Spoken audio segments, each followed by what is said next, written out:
The restaurant glowed with dim golden light, casting long shadows across the polished tables, and the millionaire sat across from his bride, a glass of red wine catching the low light as he smiled and reached for her hand, his mind replaying the events that had led them here to a perfect evening, and for a moment the world felt distant, as if nothing could touch them, and yet in the corner of his vision he noticed a waitress moving cautiously between tables, and she lingered near the doorway, her eyes darting nervously to the entrance, and he did not pay her much attention, assuming it was the usual careful hospitality, but the feeling of unease crept up his spine, a whisper of warning that made him tense slightly, and the bride laughed, softly leaning close to his ear, and he relaxed for a heartbeat, and then the whisper came soft and urgent, and it pierced the warm atmosphere like a blade. "Run now," the words hissed, barely audible as she leaned close, so close that the perfume of her skin mixed with the scent of dinner, and the millionaire froze, his glass halfway to his lips, the bride tilting her head confused, trying to follow his gaze toward the waitress, and then the waitress's eyes met his, and she nodded subtly, her face pale and strained, and in that instant every instinct screamed danger, and he dropped the glass. It shattered against the marble floor, and the sound rang through the restaurant like a gunshot, and all at once he realized that nothing in this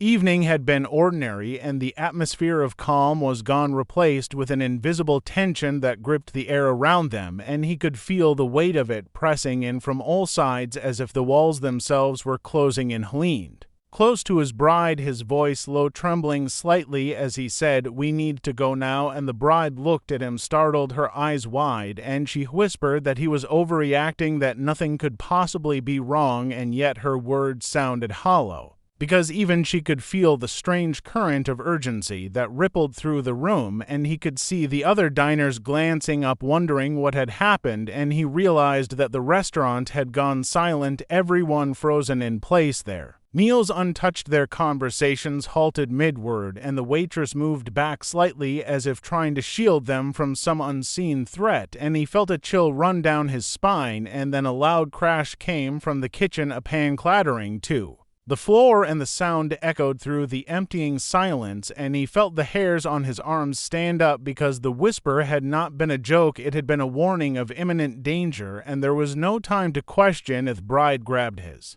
hand, her fingers tight and warm, and he pulled her to her feet, almost dragging her as he moved toward the door, and the waitress blocked their path briefly, her eyes wide and frantic, and she whispered again, run now," and he realized that they were not just leaving a restaurant, they were stepping into an unknown and perilous situation, and outside the door he could hear a sudden shout, a sound that made him falter for a fraction of a second, and then a crash of glass, another yell, and he understood that whatever was coming had already arrived, and they had no choice but to move forward into the night, into the dark streets beyond the lights of the restaurant, and every instinct screamed that the moment they stepped outside, everything familiar would vanish, and the city would become a labyrinth of danger. The millionaire kept his grip on his bride tight as they moved down the narrow corridor, past tables, abandoned mid-meal chairs tipped over, and glasses shattered on the floor, and he could feel the tension in his shoulders and the rapid beating of his heart as they passed the kitchen door that swung slightly ajar, and he could see shadows moving just beyond the light, and the sound of low murmurs barely audible carried through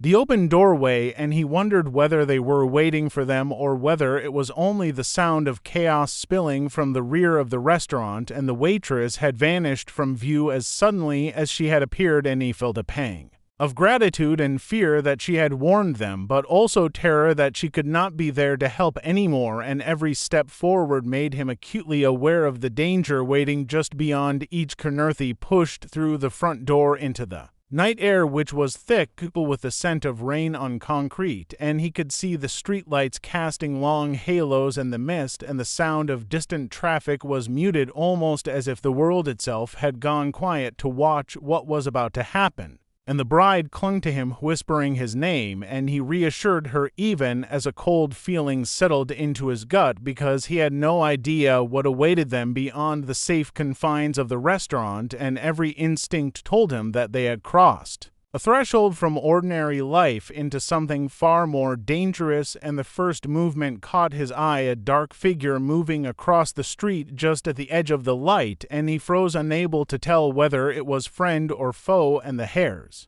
on his neck stood up. A sudden scream split the night, making him flinch, and the bride gasped and grabbed him tighter, and the figure on the street stopped mid-step, and he could see the faint glint of metal catching the dim light, and he realized that whatever threat they faced, it was armed and aware of their presence, and he felt an overwhelming surge of adrenaline as he pushed forward, pulling her behind him down an alley that promised concealment but offered no guarantees, and every shadow seemed to shift as if alive, and the sound of hurried footsteps echoed behind them, and he could not tell if they were being followed or if it was only his imagination reacting to the warning that had come moments ago from the waitress, and every instinct screamed that if they slowed even for a second they would be caught, and that there would be no mercy. The alley twisted sharply, and he pressed her against the damp wall and peered around the corner, and he could see the street open ahead, dimly lit and empty except for flickering neon signs and the faint sound of distant sirens, and he realized they were not alone. The shadows moved with purpose from both ends of the alley, and he could hear faint voices, low murmurs, almost whispers.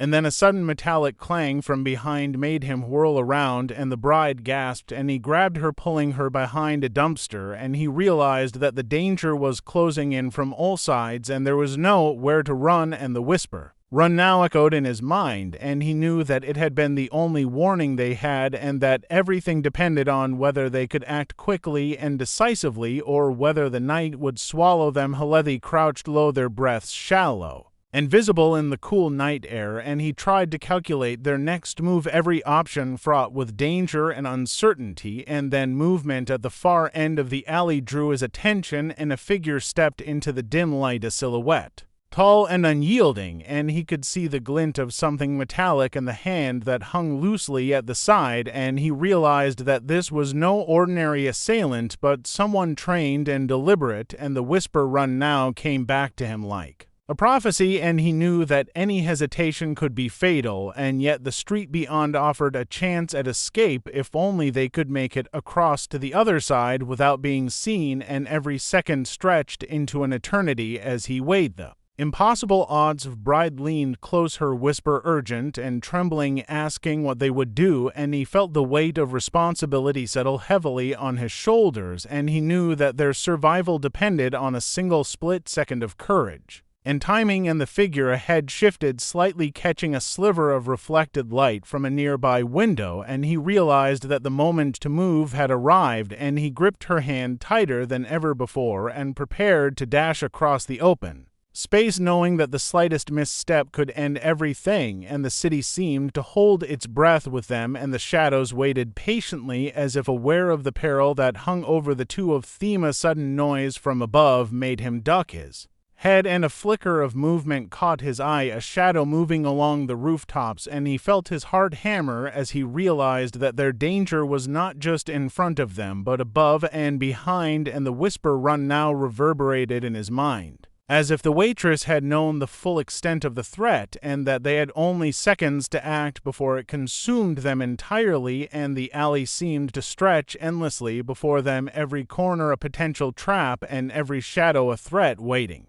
to strike. He counted silently to 3 and then bolted, dragging her with him across the alley, their feet pounding against wet concrete, and he could hear the rush of movement behind them, footsteps fast and relentless, and the figure ahead stepped aside just enough to create a line of sight to the street beyond, and he saw a faint glow of safety, a place that might offer escape if they could reach it without being caught, and every muscle screamed in protest as they ran, and he realized that this night would change everything, whether they survived or not, and the whisper, "Run now," had been the first and last warning they would ever receive, and the darkness seemed to pulse with the promise of danger still waiting just beyond the next corner.